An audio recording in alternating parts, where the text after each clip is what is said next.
नमस्कार। आज मैं पुनः आपके समक्ष एक नए अध्याय को लेकर प्रस्तुत हूँ, जिसका शीर्षक है नागरी लिपि। नागरी लिपि गुनाकर मूले द्वारा लिखा गया निबंध है। बच्चों, आपको याद होगा हमने पिछली कक्षा में ही निबंध पर विस्तृत चर्चा की थी। निबंध किसे कहते हैं तथा निबंधों के प्रकार आदि पर हमने कुछ महत्वपूर्ण बिंदुओं को देखा था।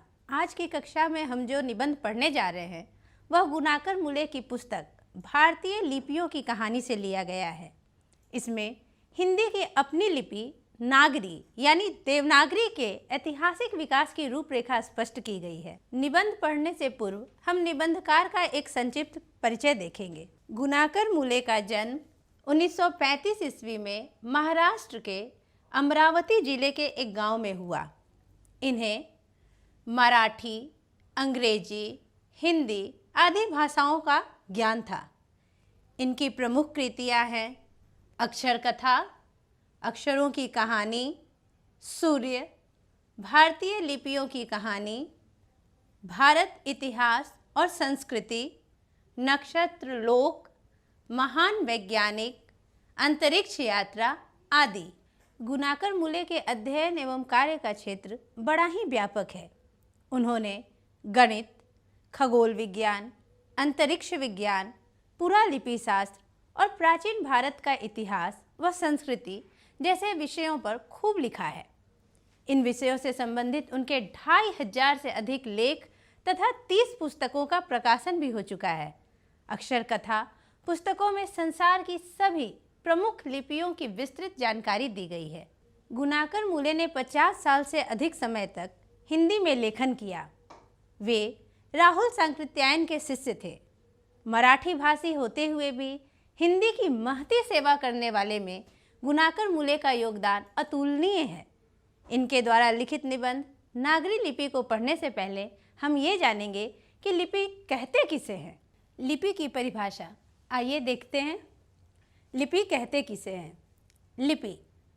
लिपि वर्ण प्रतीकों की यादृच्छिक, रूढ़ एवं दृश्यात्मक प्रणाली की एक ऐसी व्यवस्था है जिससे भाषा व्यवहृत होती है, अर्थात जिसके माध्यम से भाषा बोली जाती है। आप इसमें 3 शब्द देख रहे होंगे, यादृच्छिक, रूढ़ एवं दृश्यात्मक। यादृच्छिक का अर्थ है मनगढ़ंत। जब लिपि बनी होगी तो कुछ मान लिया गया होगा, कुछ निश्चित प्रतीक गढ़े गए होंगे वो अपनी इच्छा के अनुसार, इसलिए उस शब्द को यादृच्छिक है। और यही कारण है कि यहाँ परिभाषा में यादृच्छिक शब्द आया है। दूसरा शब्द है रूढ़। रूढ़ का अर्थ होता है परंपरा, प्रयोग या प्रसिद्धि, जो परंपरा से चली आ रही है और जिसे हम मान लेते हैं, जिसका प्रयोग होता रहा है और इसे हम स्वीकार करते हैं, या प्रसिद्धि जिसकी होती है, जिस शब्दों की, उसे रूढ़ कहते हैं। एक शब्द और है दृश्यात्मक। दृश्यात्मक का अर्थ होता है दिखाई देना, दिखाई पड़ना। यानी लिपि जो है वो दृश्यात्मक प्रणाली है, दिखाई पड़ने वाली है, ध्वन्यात्मक नहीं है। केवल सुनाई पड़ना नहीं, भाषा को हम ध्वन्यात्मक कह सकते हैं और कहते ही हैं, किंतु लिपि की जब बात होगी तो लिपि का अर्थ होगा दृश्यात्मक, यानी दिखाई पड़ना। वह एक लिखी हुई चीज़ होगी जिसे हम देख सकते हैं। इसीलिए एक सरल परिभाषा में हम लिपि को इस प्रकार कह सकते हैं कि भाषा के लिखित रूप को लिपि कहते हैं। एक बार फिर से आप लिपि की परिभाषा देख सकते हैं।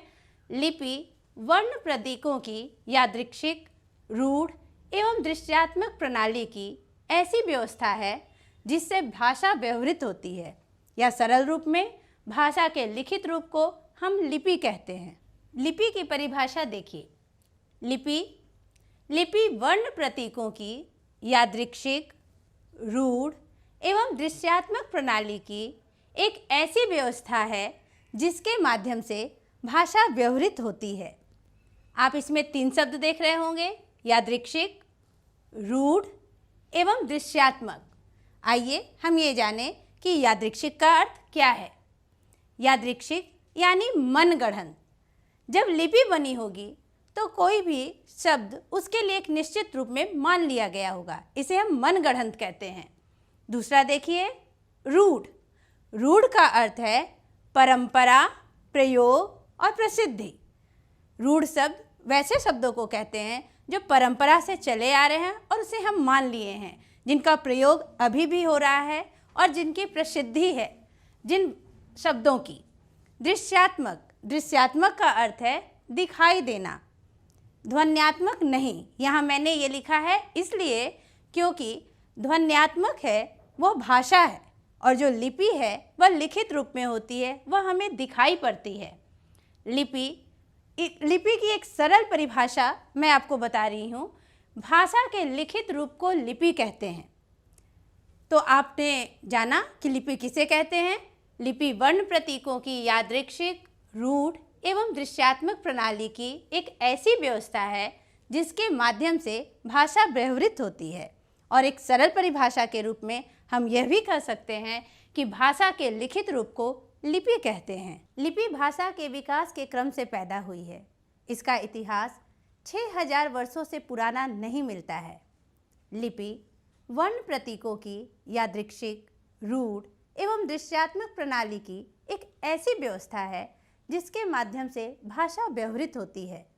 सर्वप्रथम देवनागरी लिपि का प्रयोग गुजरात के राजा जयभट्ट के शिलालेख में मिलता है, जो कि 7वीं-8वीं शताब्दी में माना जाता है कि उनका शिलालेख हमें मिलता था। राष्ट्रकूट नरेशों और विजयनगर के राजाओं के राज्यकाल में इसका भरपूर प्रयोग हुआ है। इस समय यह हिंदी प्रदेश के अलावे महाराष्ट्र, नेपाल, पंजाब आदि में भी प्रचलित है। सारा का सारा वैदिक एवं संस्कृत वाङ्मय देवनागरी में ही उपलब्ध है। देवनागरी लिपि के उद्भव को लेकर भाषा वैज्ञानिकों में मतैक्य नहीं है। एक वर्ग यह मानता है कि सर्वप्रथम गुजरात में प्रचलित होने के कारण वहाँ पंडित वर्ग ब्राह्मण नागरी शब्द को लिया गया और चूंकि देवभाषा संस्कृत थी अतः देव शब्द उसमें जुड़ गया। दूसरा वर्ग यह मानता है कि देवताओं की उपासना के लिए जो संकेत बनाए गए थे वे संकेत देवनागर नाम से प्रचलित थे। संकेत लिपि में थे इसलिए कालांतर में देवनागरी से प्रचलित हो गए। तीसरा वर्ग मानता है कि पाटलिपुत्र को नगर कहा जाता था और चंद्रगुप्त मौर्य को देव, इसलिए देवनगर आगे चलकर देवनागरी में परिवर्तित हो गया। लिपियों का स्वरूप भी परस्पर भिन्न है जिसके आधार पर इन्हें पृथक नामों से संबोधित किया जाता है, जैसे ब्राह्मी लिपि, खरोष्ठी लिपि और देवनागरी लिपि आदि। इन प्राचीन लिपियों के अतिरिक्त नेपाल की नेवारी लिपि, कश्मीर की शारदा लिपि, दक्षिण भारत की लिपियां भी महत्वपूर्ण हैं। संसार में कौन सी लिपि सबसे प्राचीन है यह निर्धारित करना अत्यंत ही मुश्किल है। देवनागरी लोगों के व्यवहार में सबसे अधिक प्रयुक्त हुई है। देवनागरी लिपि का ही आधुनिक रूप नागरी है। यह लिपि 20वीं सदी में जाकर भले ही स्थिर हुई हो, पर इसका प्रयोग प्राचीन हिंदी के अभ्युदय काल से ही हो रहा था। इसी नागरी लिपि पर लेखक ने निबंध लिखा है। गुनाकर मूले ने निबंध की शुरुआत कुछ इस प्रकार की है।